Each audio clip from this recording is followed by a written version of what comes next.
அனைவருக்கும் அன்பு வணக்கங்கள். ஸ்ரீ வேதவியாசர் அருளிய அத்தியாத்ம ராமாயணத்தில் ஆரண்ய காண்டத்தில் 4 சர்க்கம் பார்த்துருக்கோம். இனி 5வது சர்க்கம். பஞ்சவடி தீரத்தில் ராமர், சீதை, லக்ஷ்மணர் மூவரும் வாசம் செய்து கொண்டிருக்கும் போது அந்த பெரும் ஆரண்யத்தில் தன் இஷ்டப்படி வடிவம் எடுக்கும் திறமையுடையவளும் மிகுந்த பலமுடையவளும் ஆகிய ஒரு ராட்சசி சஞ்சரித்து கொண்டிருந்தாள். அவள் கௌதமி நதிக்கரையில் ஒரு சமயம் உலகநாதனாகிய ஸ்ரீராமனுடைய பாதங்களின் அடிச்சுவடுகளை கண்டாள். அந்த அடிச்சுவடுகளில் தாமரை, வஜ்ரம் முதலிய அடையாளங்கள் இருந்தன. அவ்வித பாதங்களின் சௌந்தரியத்தை கண்டவுடன் மோகமடைந்து காமம் நிறைந்த மனமுடையவளாகி அதிசுந்தரமான பெண் வடிவம் எடுத்து அந்த அடிச்சுவடுகளை பார்த்து கொண்டே மெதுவாக ராமன் இருக்கும் ஆசிரமம் வந்து அங்கு சீதா சமேதனாக வீற்றிருக்கும் ஸ்ரீராமரை பார்த்தாள். நீர் யார்? யாரை சார்ந்தவர்? உமக்கு இந்த ஆசிரமத்தில் என்ன வேலை? சடையையும் மரவுரியும் தரித்திருப்பதேன்? உமக்கு ஆக வேண்டிய காரியம் என்ன? எதுவானாலும் நான் முடிக்கிறேன். உம்முடைய வரலாற்றை எனக்கு கூற வேண்டும் என்று கேட்கிறாள். அதற்கு ராமரும், நான் அயோத்திக்கு அதிபதியாகிய தசரதர் புத்திரன். என் பெயர் ராமன். இவள் ஜனக மகாராஜன் குமாரி சீதை என்னும் பெயருடையவள். என்னுடைய மனைவி. அவன் என் தம்பி லக்ஷ்மணன் என்று சொல்ல, அதற்கு அவளும், நான் விரும்பிய ரூபத்தை எடுக்கக்கூடியவள், மகாத்மாவும் இராட்சச சிரேஷ்டருமாகிய ராவணனுடைய சகோதரி. என் பெயர் சூர்பனகை. என் அண்ணன் சொல்லியபடி இந்த வனத்தில் நான் வசிக்கிறேன். அவர் எனக்கு எல்லாவற்றையும் கொடுத்திருக்கிறார். ஆனால் இப்போது உம்மேல் கொண்ட காமத்தால் துன்பமடைகிறேன். இவ்வாரண்யத்தில் நாம் இருவரும் மகிழ்ச்சியாய் வசிப்போம். உம்மை பிரிய எனக்கு சக்தி இல்லை என்றாள். இவ்வசனத்தை கேட்ட ஸ்ரீராமர் சீதையை பார்த்து கொண்டே புன்னகையுடன், ஏ சூர்பனகே, நான் மனமானவன். நீ சக்களத்தியோடு எவ்விதம் இருப்பாய்? வெளியில் என்னுடைய தம்பி லக்ஷ்மணன் இருக்கிறான். மிகுந்த அழகுள்ளவன். அவன் உனக்கு சரியான கணவனாவான். அவனுடன் நீ சஞ்சரிக்கலாம் என்று வேடிக்கையாய் கூறுகிறார். உடன் சூர்பனகை லக்ஷ்மணரிடம் சென்று தனக்கு கணவனாக வேண்டும் என்று கேட்ட லக்ஷ்மணனும் வேடிக்கையாய், ராமருக்கு நான் தாசன். எனக்கு நீ மனைவியானால் நீயும் ராமருக்கு சேவை செய்துதான் வாழ வேண்டும். ஆகையால் நீ ராமரையே அடையலாம். அவரிடம் செல் என்று திருப்பி அனுப்புகிறார். மீண்டும் ராமரிடம் வந்த சூர்பனகை, இந்த சீதை இருப்பதால் அல்லவா என்னை மறுக்கிறீர்? இப்பொழுதே அவளை தின்று முடிக்கிறேன் என தன் சுந்தர ரூபம் நீங்கி கோரமான ஆகிருதியுடன் சீதையிடம் ஓடினாள். இதை கண்ட ராமர் லக்ஷ்மணருக்கு ஆக்ஞாபிக்க அவர் கத்தியை எடுத்து சூர்பனகியின் காது 2ஐயும் மூக்கையும் சேர்த்து வெட்டினார்.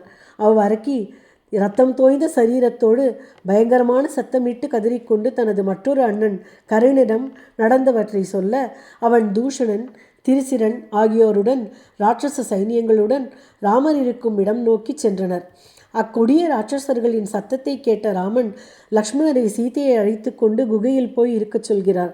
பிறகு ஸ்ரீராமர் கவசம் பூண்டு குறைவற்ற பானங்களுடைய அம்பரா துணியையும் வில்லையும் தரித்து அந்த இராட்சச சைன்யம் முழுவதையுமே 3.25 நாழிகைக்குள் நாசம் செய்தார்.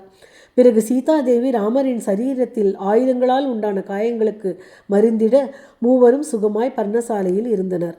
கரதூஷணர்களும் மரணமடைந்ததை கேட்ட சூர்பனகை அலறிக்கொண்டு இலங்கை சென்று ரத்ன சிம்மாசனத்தில் வீற்றிருக்கும் அண்ணன் ராவணன் காலில் விழுந்து கதறினாள்.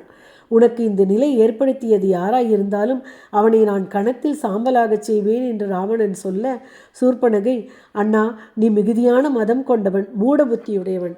வனத்தில் என்ன நடக்கிறது என்று உனக்கு தெரியவே இல்லை. நான் கௌதமி நதிக்கரை சென்றேன். அங்கு பஞ்சவடியில் முனிவர்களின் ஆசிரமத்தில் ராமர், லக்ஷ்மணர், சீதை இவர்களை கண்டேன். வீர பராக்கிரமங்கள் கொண்ட ராமரும் அவனது தம்பி லக்ஷ்மணனும் அந்த வனத்தை அத்தனை அழகாக செய்துள்ளனர். அங்கு வாழும் முனிவர்களும் இராட்சசர்களின் பயமில்லாத அமைதியாய் சுகமாய் வாழ்கின்றனர். ராமனின் பத்தினியாகிய சீதையோ அதிசுந்தர ரூபம் படைத்தவள். மற்றொரு லக்ஷ்மி தேவி இவளே என்று நிரூபிப்பதற்கு ஏற்றவள். தேவஸ்திரீகள், கந்தர்வ ஸ்திரீகள், மானிட ஸ்திரீகள் ஆகியோருள் இப்படி ஓர் மகிமை பொருந்திய ஸ்திரீயை நான் கண்டதும் இல்லை, கேட்டதும் இல்லை. அண்ணா, நான் அந்த சுந்தரியை உனக்கு பத்தினியாக்க முயன்று அவளை கொண்டு வர எண்ணி அவர்கள் இருப்பிடம் சென்றேன். ஆனால் ராமர் கட்டளையின் பேரில் லக்ஷ்மணர் என் மூக்கு காதுகளை சிதைத்தான். எதிர்த்த கரதூஷணர்களையும் 14,000 அரக்கர் சைன்யங்களையும் ராமன் ஒருவனே கணநேரத்தில் வதம் செய்து விட்டான். ராமன் மனம் வைத்தால் அரை நிமிஷத்தில் மூவுலகையும் நாசம் செய்வான், சந்தேகமில்லை. அந்த சீதை உனக்கு மனைவியாகிவிட்டால் உன்னுடைய ஜீவன் பிரயோஜனம் உள்ளதாகும். அவளை அடைவதற்காக ராமனுடன் யுத்தம் பண்ணி அவனை ஜெயிக்க உன்னால் முடியாது. ஆகையால் கபடமாக ராமனை அவளை விட்டு பிரித்து பிறகு சீதையை அடைய வேண்டும். இதுவே சூழ்ச்சி என்று கூறினாள். ராவணன் சூர்பனகை சொல்லிய வார்த்தைகளை கேட்டு சீதையை நினைத்து காமக்கடலில் மூழ்கி தங்கையை இனிய மொழி கூறி தேறுதலடைய செய்து அநேக வெகுமதிகளை கொடுத்து அனுப்பிவிட்டு தான் அரண்மனைக்கு சென்று உறக்கமில்லாமல் தவித்தான். பிறகு ஒருவாறு தேறி தெளிந்து சிந்திக்கத் தொடங்கினான். மானிடனாகிய ராமன் ஒருவனால் வலுவிலும் வீரத்திலும் நிறைந்த கரண் எவ்விதம் நாசமடைந்தான்? ஒருவேளை மானிடனாகிய ராகவன் பரனும் ஈசனும் ஆகிய விஷ்ணுவோ முன்பு பிரம்மதேவர் பகவானிடம் சென்று அரக்கர் கூட்டத்தை அழிக்க வேண்டும் என்று பிரார்த்தித்து கொண்டாரே, அதற்காக ரகுவம்சத்தில் மாதவனே ஸ்ரீராமனாக வந்து அவதரித்துள்ளானோ தெரியவில்லையே. என்னை கொல்ல விருப்பம் கொண்டு மானிட உருவெடுத்து வந்தவரோ எப்படி இருந்தாலும் இருக்கட்டும். பரமாத்மாவாகிய ஸ்ரீராமனால் யுத்தத்தில் வதமடைந்தால் வைகுண்டத்தை அடைந்து அவருக்கு தாசனாக பிரகாசிப்பேன். இல்லாவிடில் நீண்ட காலம் இந்த லங்காபுரி ராஜ்யத்தை பரிபாலிப்பேன். ராவணன் இவ்வாறு ஸ்ரீராமன் பரமாத்மாவாகிய ஹரி என்று தீர்மானித்து அவரிடம் செல்லத் துணிந்தான். ஆனால் பகவான் பக்தி செய்தால் சீக்கிரம் பிரசன்னமாக மாட்டார், சத்ருவாகியே அவரை விரைவில் அடையலாம், இதுவே அவனுக்கு உகந்த வழி என நிச்சயித்தான். இத்துடன் 5வது சர்க்கம் முடிந்தது. இனி 6வது சர்க்கம். இரவு முழுவதும் ஆலோசித்து ஒரு முடிவுக்கு வந்தவனாய் ராவணன் காலையில் எழுந்ததுமே தன் மாமன் மாரீசனை காணச் சென்றான். மாரீசன் சமுத்திரக்கரை ஓரம் முனிவர்களைப் போல் ஒரு ஆசிரமம் அமைத்து கொண்டு சடைமுடியும் மரவுரியும் தரித்து பரமாத்மாவை தியானம் செய்து கொண்டிருந்தான். ராவணன் அயோத்தியிலிருந்து ராமன், சீதை, லக்ஷ்மணர் மூவரும் வனவாசம் வந்ததில் தொடங்கி சூர்பனகை மூக்கறுபட்டு கரதூஷணர்களும் பெரும்பாலான ராட்சசர்களும் வதம் செய்யப்பட்டதையும் விவரிக்கிறான். ராமலக்ஷ்மணர்களின் செயலுக்கு பழிக்கு பழியாக ராமன் மனம் துன்புறும்படிக்கு அவன் பத்தினியாகிய சீதையை அபகரிக்க தான் எண்ணம் கொண்டிருப்பதாகவும் அதற்கு மாரீசனின் ஒத்தாசையை கொண்டு ஸ்ரீராமனை பர்ணசாலையை விட்டு விலகச் செய்து சீதை தனித்திருக்கும் சமயம் பார்த்து அவளை கொண்டு வர வேண்டும் என்றும் மாரீசன் மாயா வல்லமையினால் ஒரு பொன்மான் உருவாகி ஜானகியை மோகிக்கச் செய்து அவளுக்கு அதை கொண்டு வரும் பொருட்டு ராமன் லக்ஷ்மணன் இருவரையும் ஆசிரமத்தை விட்டு அப்புறப்படுத்த வேண்டும். அந்த சமயம் சீதாதேவியை தான் அபகரித்து வருவேன் என்றும் அதற்கு மாரீசன் கட்டாயம் ஒத்துழைக்க வேண்டும் என்றும் ராவணன் தனது திட்டத்தை கூறுகிறான். இவ்வாறு கூறிய லங்கேஸ்வரனிடம் மாரீசன், அது ராவண குலத்தையே நாசம் செய்யும் தவறான செயல். ராமனின் பராக்கிரமங்களை நான் கண்டுள்ளேன். முன்பு ஒருமுறை சுமாலிக்கு உதவ நான் சென்றபொழுது என்னை ஒரே பாணத்தால் 100 யோஜனைக்கு அப்பால் இருக்கும் சமுத்திரத்தில் தள்ளினான். மீண்டும் அவன் தண்டகாரண்யம் வந்ததும் கொம்புடைய மிருகத்தின் உருவம் எடுத்துக்கொண்டு அவனை எதிர்கொண்ட போது என்னை கொல்லுவதற்கு எண்ணம் கொள்ளாமல் ஓர் பாணத்தை பிரயோகித்து எனக்கு உயிர் பிச்சை அளித்தான். அவன் வரலாறு யாவும் முனிவர்களிடமிருந்து அறிந்து கொண்டேன். அப்பொழுதிலிருந்து இங்கு ஓடி வந்து அவனையே தியானம் செய்து கொண்டுள்ளேன். உமக்கு நன்மையை நாடும் என் மொழியை ஏற்றுக்கொள். பரமாத்மாவாகிய ஸ்ரீராமனிடம் வைத்த கெட்ட எண்ணத்தை முழுவதிலும் விட்டுவிடு. சிறந்த பக்தியுடனே அவரை பூஜித்திரு. ரகுநந்தனன் பரம கருணையுள்ளவர். சாட்சாத் நாராயணனே ராட்சசர்களை வதம் செய்து பூவுலகை காக்க வேண்டி மானிடனாய் வந்து அவதரித்திருக்கிறார் என்று இவ்வாறு மாரீசன் ராவணனுக்கு நல்ல அறிவுரைகளை சொல்கிறான்.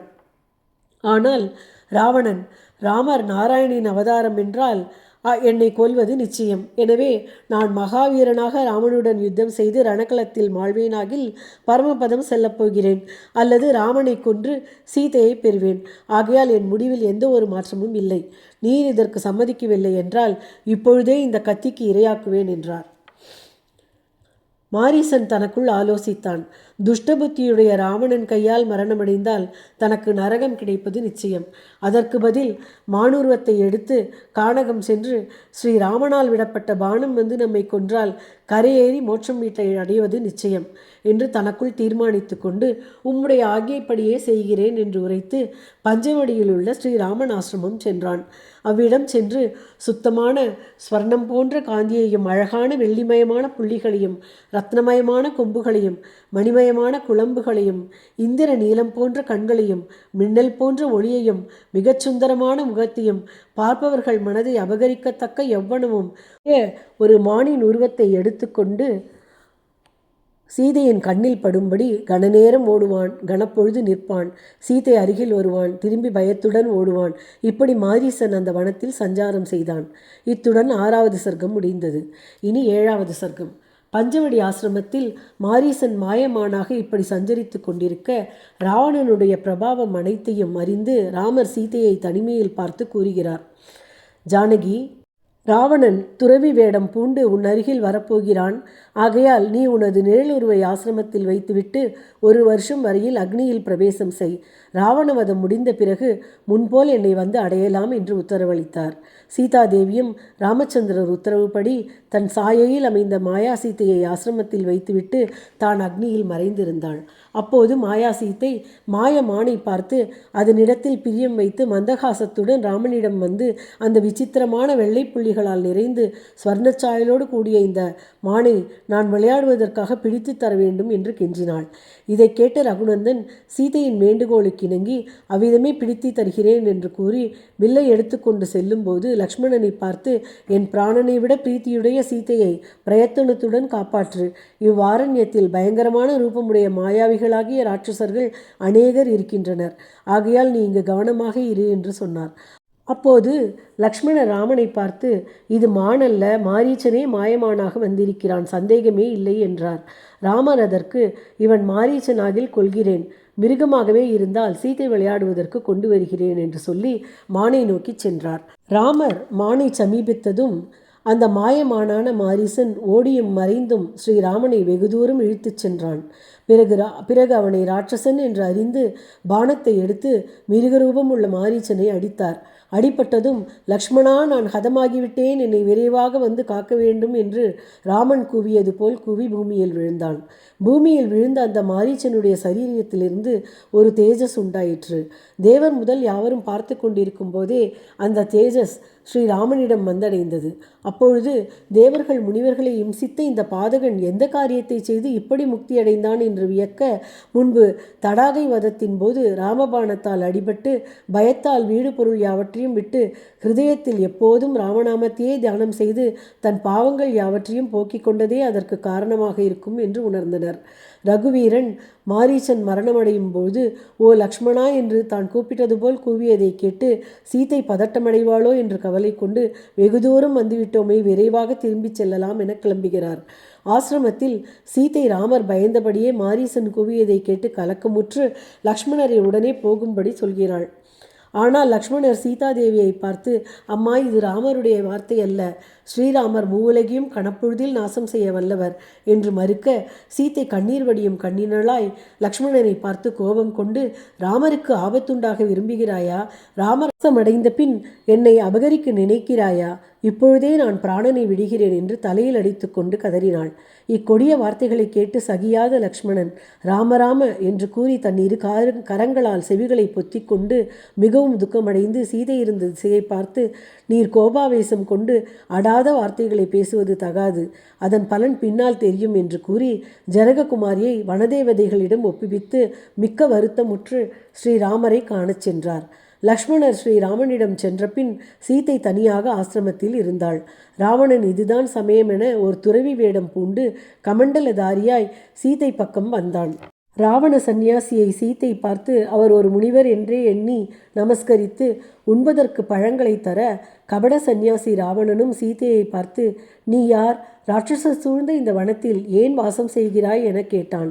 சீத்தையும் அயோத்தியிலிருந்து தாம் வந்த காரணம் விளக்கி அவர் இன்னார் என்று தெரிவிக்க வேண்டும் என்று கேட்கிறாள். சந்நியாசி சீதையை உற்று நோக்கி, தான் புலஸ்திய புத்திரனாகிய விஸ்ரவஸ் என்பவரின் புத்திரன், என் பெயர் ராவணன், ராட்சசர்களுக்கு அரசன். நான் உன்னிடம் எனக்கு உண்டாகிய காமத்தால் தாபமடைந்து உன்னை அழைத்துச் செல்ல இங்கு வந்தேன். மர உரி தரித்து முனிவேடம் கொண்ட உன் கணவன் ராமனால் உனக்கு என்ன பிரயோஜனம்?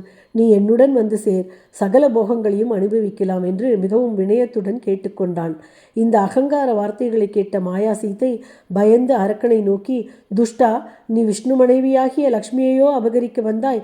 ராமலக்ஷ்மணர் இருவரும் வந்தால் அவர்கள் பானங்களால் நாசமடைவாய் என கடிந்து சொன்னாள். வேகத்துடன் சொன்ன சீதையின் வார்த்தையை கேட்ட ராவணன் கோபம் மீறி தன் ஸ்வரூபத்தை காண்பித்தான். பெருத்த மலை போன்ற தேகமும் 10 முகமும் 20 கரங்களும் கார்மேகம் போன்ற காந்தியும் உடைய ராவணனை கண்டு வனதேவதைகளும் நடுங்கினார்கள். சீதையும் மூர்ச்சித்து பூமியில் வீழ்ந்தாள்.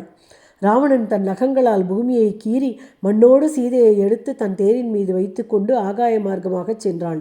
ஆகாயத்தில் செல்லும் சீதை ஓ ராமா, ஓ லக்ஷ்மணா என்று கதறிக்கொண்டே பயத்தால் வருத்தமடைந்து ராமன் சென்ற வனத்தையே பார்த்து கொண்டு சென்றாள். அப்பொழுது பட்சிராஜனாகிய ஜட்டாயு சீதையின் தீனமான சப்தத்தை கேட்டு ஆலால விருட்சத்திலிருந்து எழுந்து நில்லு நில்லு, மந்திரபூர்வமாகச் செய்யும் யாகத்தில் உண்டான அவிர்வாகத்தை நாயானது இச்சித்து கவினது போல லோகநாதனாகிய ராகவனுடைய மனைவியை சூன்யமான ஆசிரமத்திலிருந்து அபகரித்தா செல்லுகிறாய் என்றுரைத்து கூர்மையான மூக்கு அமைந்த தன் முகத்தால் அந்தரத்தில் செல்லும் அவ்வரக்கன் ரதத்தை பொடி பொடியாகச் செய்து தன் 2 பாதங்களால் அவன் வில்லை முறித்து 20 கால்களையும் துண்டித்தார். பிறகு ராவணன் கோபம் கொண்டு ஜடாயுவினால் அழிக்கப்பட்ட தேரில் சீதையை இருக்கச் செய்துவிட்டு தான் கீழே குதித்து வேறு கால்கள் அமையப்பெற்று கத்தியை கையில் எடுத்து புத்திசாலியான ஜடாயுவின் இறக்கைகளை கொய்தான். பட்சிராஜன் மூர்ச்சையடைந்து பூமியில் விழுந்தார். ராவணன் மறுபடியும் சீதையை வேறு ரதத்தின் மீது வைத்துக்கொண்டு ஆகாய மார்க்கமாகச் சென்றான். சீதை ராமா ஜெகநாதா, ராட்சசனால் அபகரிக்கப்பட்டு துக்கமடைந்த உம் மனைவியாகிய என்னை விடுவிக்க வேண்டும். ஓ லக்ஷ்மணா, உம்மிடம் அபகாரம் செய்து என்னை காக்க வேண்டும். உம்மை வார்த்தையாகிய பானத்தால் அடித்து விட்டேன், என்னை மன்னிக்க வேண்டும் என்று கதறிக்கொண்டே சென்றாள். ராவணன் இவ்வாறு கதரும் சீதையை எடுத்துக்கொண்டு ராமர் வந்துவிடுவாரோ என்ற சந்தேகத்தால் விரைவாக வாயுவேகமாய் சென்றான். ஜானகி ஆகாய மார்க்கமாய் போகும்போது ஓர் மலையின் சிகரத்தில் கீழ்நோக்கிய முகத்துடன் சில வானரங்களை கண்டாள். அவர்களை கண்டதும் தன் உத்திரியத்தின் முந்தியில் தனது ஆபரணங்களை கழற்றி ஓர் முடிச்சு கட்டி ராகவனுக்கு அவர்கள் கொடுக்கட்டும் என்று நினைத்து மலையில் உள்ள அவர்கள் முன் போட்டாள். பிறகு தசகிரீவன் கடலை கடந்து இலங்கை சென்று இரகசியமாக அசோகவனத்தில் கொண்டு போய் சீதையை வைத்து சில ராட்சச ஸ்திரீகளை காவலுக்கு நியமித்து தாயினும் அன்புடையவனாய் காப்பாற்றி வந்தான். சீதை அசோகவனத்தில் மிகுந்த களைப்பும் தீனமுமாய் அலங்காரம் இல்லாமல் துக்கத்தால் உலர்ந்த முகமும் அதிக தளர்ச்சியுள்ளவளாய் இருந்தபோதிலும் சதா ராமஸ்மரணையே பண்ணிக்கொண்டு ராட்சச ஸ்திரீகள் மத்தியில் வாசம் செய்து கொண்டிருந்தாள். இத்துடன் 7வது சர்க்கம் முடிந்தது. மேலும் பார்ப்போம்.